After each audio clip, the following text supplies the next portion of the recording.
Yo, what is up guys, boys, Mix. Welcome to the channel, new welcome back. If you're not, and today we are going to be covering my cubic Numeron deck. I'm going to give you guys the deck list, talk about some of the combos and things you can do, and kind of break down the deck a little bit, you know, nothing crazy. Hopefully I can show you guys some gameplay. It kind of depends on how long this video is going to be, but hopefully I can sneak in some gameplay too, and show you guys the whole 9 yards. So, of course, as always, if you enjoy the video, make sure you like, comment, and subscribe, and yeah, let's get into it. So this is the deck. This is my cubic Numeron deck.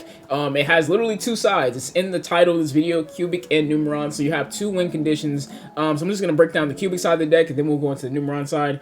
So starting with Duel. This is our main combo starter for the cubic side of the deck. Duel, when it's no more special summon, we're going to be able to get a cubic card from our deck and put it into the grave. So usually that target's going to be our cubic karma. And once we do that, we'll be able to go into essentially with cubic karma, banish it from the grave, and then take a cubic monster from our deck and add it to our hand, and that's generally going to be our Crimson Nova, right? And so Crimson Nova, right, by just revealing 3 other cubic cards in our hand, cubic card, so it can be cubic spell, cubic trap, or a cubic monster, we'll be able to special summon Crimson Nova. And what Crimson Nova says is once it attacks a monster and destroys it, it can then attack again, and in your end step, it'll do 3,000 damage to yourself and also 3,000 damage to your opponent. So that's going to be how we're going to be winning our games, through that 3,000 damage to yourself and your opponent, and the fact that this monster can attack twice in a battle, essentially. So making him pretty powerful, and he's our main win con. And our spells and traps from our cubic side of the deck are going to be making our win con with Crimson Nova more and more possible, right? And then we have a stall card on the cubic side. Yugioh, the cubic seed, cannot be destroyed by battle, and at the end of the damage step, if it battled a monster, you can then put a cubic counter on the monster that battled Yugioh, and then you put Yugioh into one of your spell and trap zones, right? Cubic counters basically says that monster cannot attack or use any effects as long as that cubic counter is on the monster, essentially. So yeah, Yugioh is going to be our main stall card. Yugioh is really useful if you're at a pinch, mid-game, late game, even early game, if you want to just kind of sit on Yugioh. If your opening hand wasn't you know, good enough to do any of your 2 combos, so you got to just sit on something until you're able to get what you need to end the game. But yeah, Yugioh, stall card, pretty great. So those are all the 3 cubic monsters we have in the deck. I kind of broke down your main combo of how you're winning with the cubic side of the deck. Just to touch on the spells, we have cubic karma. Like I said, this is the one that's going to allow us to then take a cubic card, cubic monster, add it to our hand. And then its other effect is you can take any number of Yugiohs from your deck or your hand. I want to say deck or hand, and then put it in your graveyard, and then add 800 attack to any cubic monster you want, up to the amount of Yugiohs you send to your graveyard. So yeah, you can buff up your Crimson Nova, again, make that win condition, you know, all the more certain. We also have cubic wave. You can target 1 cubic monster you control and 1 face-up monster your opponent controls, and then you'll double the attack of your monster, and then half the attack of the opposing monster, right? So yeah, really good. Again, making that win condition more certain with Crimson Nova. And then we're running Unification of the Cubic Lords. If you want to, you can run... hold on, let me find it real quick. You can run the Crimson Nova Fusion, Crimson Nova Trinity. I'm not running in the deck, but you can. And you can use Unification of the Cubic Lords to achieve that. But essentially, you'll be able to fusion summon by, you know, one cubic monster from your extra deck using monsters from your hand or field as fusion materials. So the only cubic fusion we have is Crimson Nova, so you can essentially, you know, send all 3 of your Crimson Novas to your graveyard if you want, or if you have them in your hand. You can use Unification of the Cubic Lords to get your Trinity out. Again, if you want to run it, you can. I'm not running it. And also, its graveyard effect is basically anytime a cubic monster is destroyed, you can then special summon a level 4 or lower cubic monster from your hand or deck, ignoring the summoning conditions. So on the off chance your Crimson Nova dies or something like that, and you have Unification of Cubic Lords in your graveyard, you can bring Duel back and then try to, you know, turn it back around with that, get you a Yugioh, or try to resummon Crimson Nova, another copy if you have it. So those are all the cubic cards in the deck. Now we're going to get into the Numeron engine. So the only Numeron monster we have is Numeron Wall, and basically it says you can send this card from your hand or field to the graveyard and activate a Numeron network directly from your hand or deck. And its second effect is, you know, after you take battle damage, let's just say your opponent attacks you, you can special summon that card from your hand, and if you do, you can end the battle step. or in the battle phase, sorry. So pretty good on your opponent's turn. But generally, we really only care about its first effect, getting our Numeron network out. It's essentially 3 more copies of Numeron network because we're able to get essentially our Numeron network on the board. And what Numeron network says is do your main phase, you can send 1 Numeron spell card that meets its activation conditions from your deck to the graveyard, and Numeron network will become that, or it will take on that card that you send to your graveyard, its effect, right? So generally, whether you get it through Numeron Wall or you just play Numeron network, you use its effect to send Numeron Calling to your graveyard. And then essentially Numeron Calling's effect is if Numeron Network is in your field zone, you can and you control no monsters, you can special summon up to 4 Numeron Gate Xyz monsters with different names from your extra deck, but you have to banish them during the end phase. Also, you can only normal or special summon once for the rest of the turn. So just keep that in mind. But essentially, that's how you'll get your Numeron combo started. Playing Numeron Network, sending Numeron Calling, or playing Numeron Wall, get your Numeron Network, then send Numeron Calling to activate its effect, and then you'll summon 1, 2, 3, and 4 your 4 Numeron gates to the field.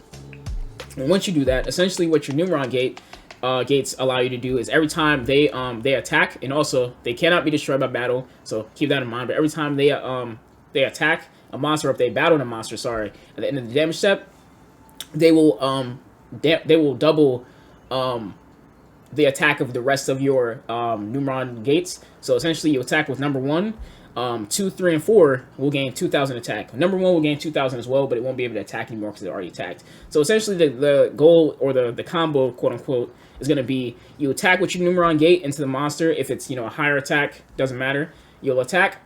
Whether you kill it or not, that Numeron gate won't be destroyed by battle, and then the rest of your Numeron gates will get their attack doubled. So then you attack with number 2, for example. You attack, you kill it or not, the rest of your monsters get doubled. You do it again and again.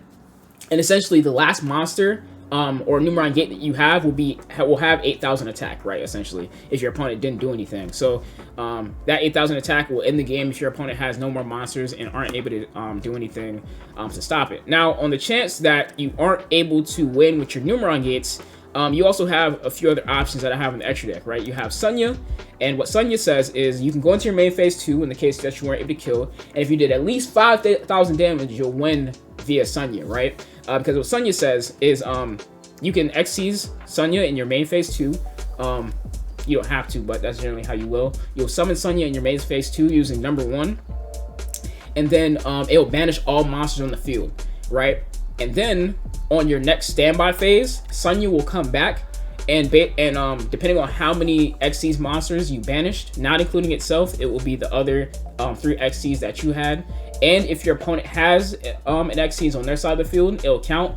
You'll deal that much damage to your opponent, and it's their original attack, right?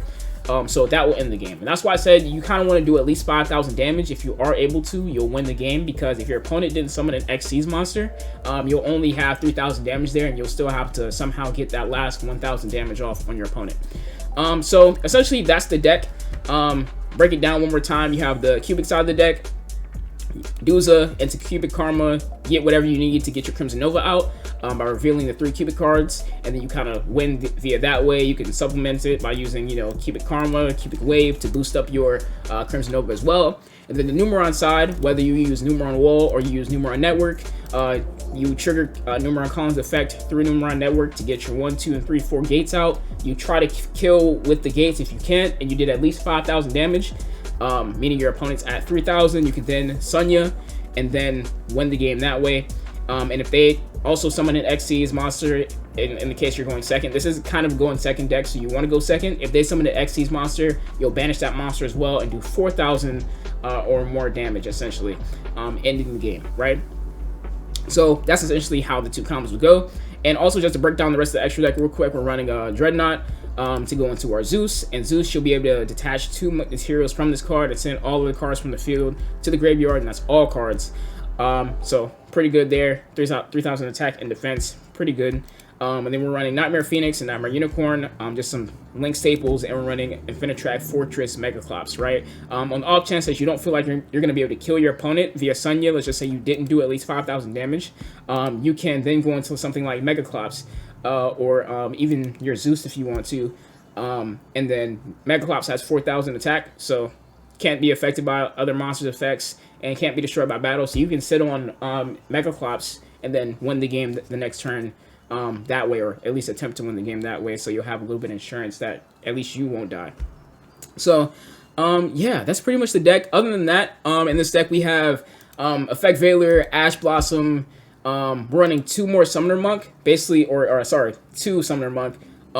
Basically 3 more Duzas, because via Summoner Monk we'll be able to get a Duza out, do a combo that way. Effect Veiler and Ash you run if you want to. Summoner Monk is also something you can. I personally recommend you run Summoner Monk because it's 2 more Duzas, but if you have something else you want to run, you can. Lava Golem, completely optional. It will just give you another way of cranking out a little more damage on your opponent. What else?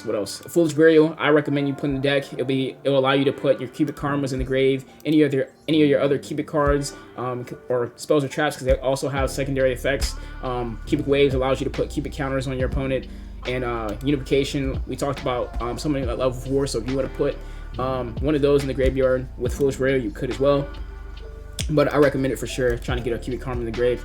We're running Torrential, completely optional. If you have, something else you want to run, there you go. Twin Twisters pairs well with Cubic Karma. You can play Twin Twisters, discard Cubic Karma. There you go, got your combo there, and then you get to destroy 2 spells or traps on the field. And we're also running 2 Solemn Strikes, and we're running Infinite Permanence. That side of the deck, completely optional. Run it, take out whatever you have. If you have 3 Ashes, you want to run 3 Ash. If you got Max C, you can put Max C in there. And if you want to run more Impermanence, sorry, you can. Yeah, other than that, that's pretty much the deck. So we got 12 minutes on the clock. Let's go into some gameplay. Okay, so I literally just had this match, and I thought I was recording, and then I wasn't. So I got a replay for you guys, though. I saved it, so I'm gonna show you guys the combo, and I literally got the best possible hand like ever, and we were going second, so it just literally everything, the stars aligned. We were able to basically do the whole combo, and it was an OTK. So I'm gonna show you guys how the cubic side of the deck will work. But looking at our opening hand, we have Duza, we have Crimson Nova, we have Cubic Karma, and Cubic Wave. So we literally got the best hand, and we're going second. Our opponent's playing Drytron. Unfortunately, I don't know what was going on. I don't know if our opponent wasn't able to pull off any of their combos, but sad days for them, happy days for us. We were able to just pull off our combo and end the game in 1 turn. But essentially, this is, like I said, ideal. This is not, the norm, so I would definitely go watch my last video where you'll see kind of how this deck fares in the long game. But this is the OTK with the cubic, right? So we get our Crimson Nova out, then we're able to then summon our Duza, put our Karma in the grave, use Karma to get another Crimson Nova. I was just doing it just not because I had to. We use Cubic Wave to buff up our Crimson Nova. Use Cubic Karma to buff up our Crimson Nova again, and another wave to buff up our Crimson Nova again. And we use Deuce's effect to buff him up. Not that we had to.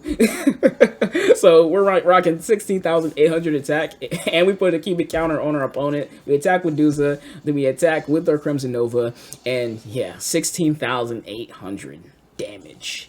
OTK game.